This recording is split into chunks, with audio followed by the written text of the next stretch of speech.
Hi everyone, I'm sangeetaangelakumar and you're listening to my show Planetsang. One of the things I decided to do, and that you would have probably guessed it with the title of this podcast, is socially detox. Now, for the record, I've only gotten off Instagram.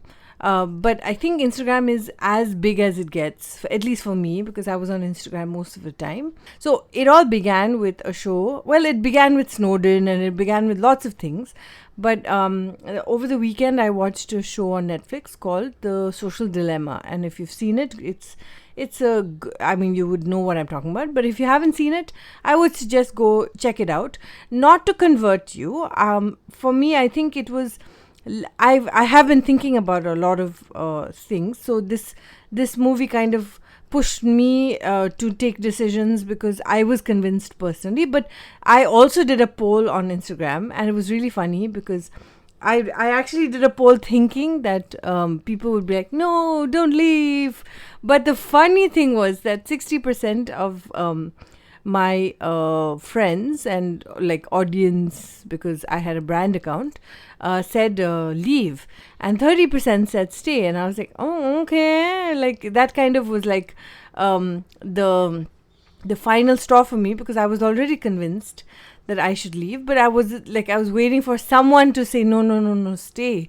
But nobody said stay, so I've left. And I do have a lot of things to say about it.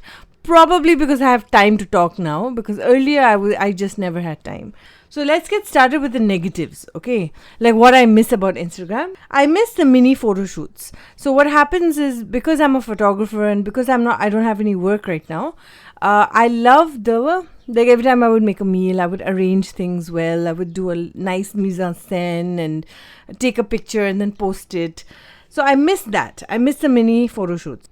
I do miss the makeup tips. I do miss the short videos that Instagram gives. Third thing that I miss is that I don't know where to share my pictures. I mean, like now I take photographs and I'm like, where do I put it?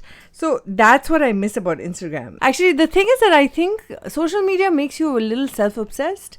I think Instagram was making me a little lazy as a photographer. But that I will talk about the pros of leaving.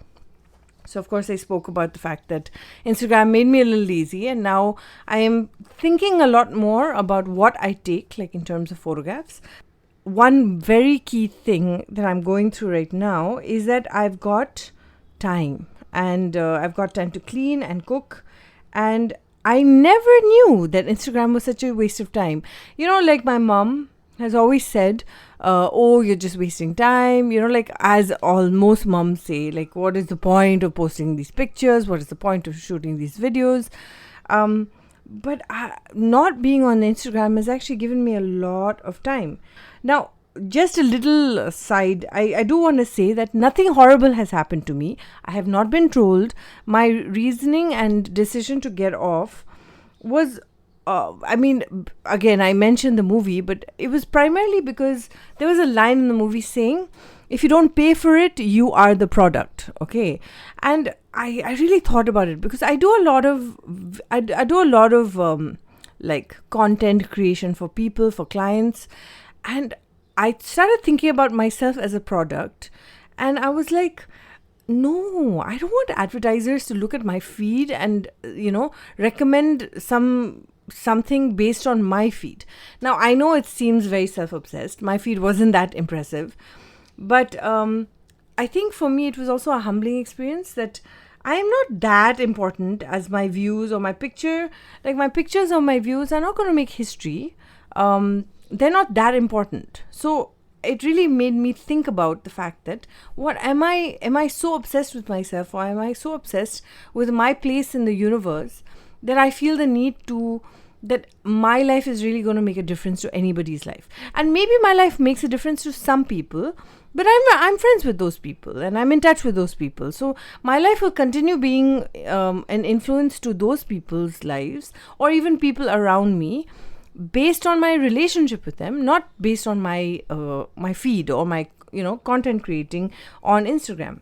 I really don't miss the ads. Now, I don't know if you've been conscious of this, but when you look at Instagram, you get like 4 ads for 2 two feeds. Okay, so if like a person has posted something, I will see their post, then I'll see an ad, then I'll see another post, then I'll see another ad. I don't want my feed to look like ads. That's not fun for me, at least. Like, I get very influenced by ads, and I may not immediately go and buy things, but eventually it plays on my mind, and if I see that product somewhere, I will buy it. So eventually the ad has won, right? Because I'm spending my money buying a product that they advertised. Whether I buy it immediately or whether I buy it in 1 month or 1 week, the fact is that it has embedded into my brain. I don't want that. I want what I choose to be embedded in my brain.